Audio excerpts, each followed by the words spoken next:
Hello guys, ako nga pala si Tatay Nero at isang second year college agriculturist dito sa bansang Japan. Pero huwian pagsapit ng gabi. Subali niya na adlaw nga ni mga manay ay upod na nga ni niyo ako kay daghanon talaga ang kaganapan kay halos natambakan talaga si Tatay Nero. At dahil sa kaganapan niya nan usapan nato niyan mga manay kay nakabalik na tulos kita din sa Japan kaya naman matik ang intro nato dati.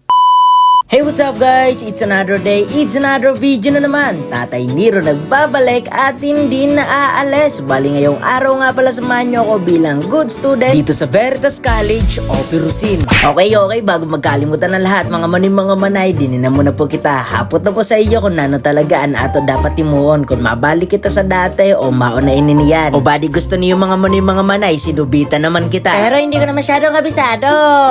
Pero balik na kita sa topic mga manay sa mga adlaw na nga ni ini mayon nga ni kami sang klase. Sayo lang na subject sa sayo ka adlaw. Kaya syempre yan iba pa lang namon ng mga kaklase nasa iba pa na LGU nagpa-practicum kaya naman halos di pa kami nakapormal talaga na pagklase. Pero habang inuhulat nga ni namo iba namon nakaklase, syempre nagkaklase na kami sa mga padiyo-diyo lang namon ng mga teacher. Tapos ini naman mga manay Friday nga ni ini san aga. Mao nga ni ang ganap bago ang acquaintance party. Pansinan niyo mga manay may nagre-report sa unahan tapos ini na duwa pait ang kwentuhan. Adaw iba talaga ni si Kuya Iman kaupod ko ini halit Japan. Tapos pakatapos sa di uruli na imo daman ini na sayo ko naka-boardmate mga manay ho kay naka-ready na nga ni. Subali taon-taon niya ni ang gaganapan na acquaintance party din eh. Kung natatandaan niyo sa nakaagi na taon mga manay mauma niya ni ini ang sulot ko. Ini nga ni mga manay nabado na kulay pula kang Kuya Dub ini sa pinsan ko taga Banangkas man. Tapos kita simplihon lang sugad man lang bagas ang congressman mga manay congressman na naging Jabawaki. Bigyan ng beat yan Tatay Nero.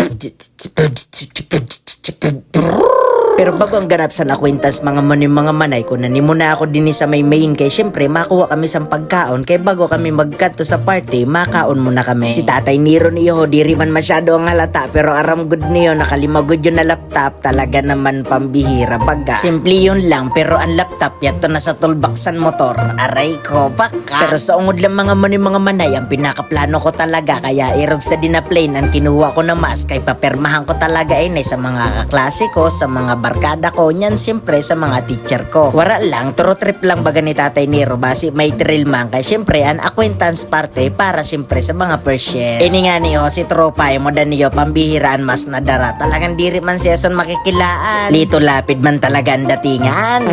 Tapos siyempre sabi ko baga sa iyo mga manay maoy niyo sera-seran ako yung papermahan kay talagang pambihira man ang pagkadali. Shoutout nga ni Karaser. Pero bago nga ni matapos ini na video na ini mga manay shoutout ko ngayon kay Katitoy Vlog. I-follow niyo siya mga manay talagang pambihira man ang mga vlog niya. Balik kita sa kwento mga manay o yang ani pakato na tulos kami sa may venue kay ang kaupod ko naman din ang mga kaklase ni Kuya Lance. Syempre bago matapos man ang video dito kita sa may kaganapan na boses. Last year nga pala ganto din kami noon. Kulitan syempre hindi pa masyadong magkakakilala. Pero isa lang yung siguradong alam ko na bawat estudyante na kasama ko nung unang araw pa lang dito sa kwadradong silid ay iba-iba din yung mga pangarap. Basta magpatuloy ka lang at huwag mong isipin na lahat ng problema kasi bawat problema mayroong solusyon. Well, nakadepende na lang sa'yo kung paano mo tapusin yon, kung paano mo malagyan ng solusyon. Pero isa lang masasabi ko sa'yo, hindi ka nalagay ng Panginoon para dyan kung hindi mo kakayanin. At yun, matatapos na tong video na to. Sana nakafollow ka.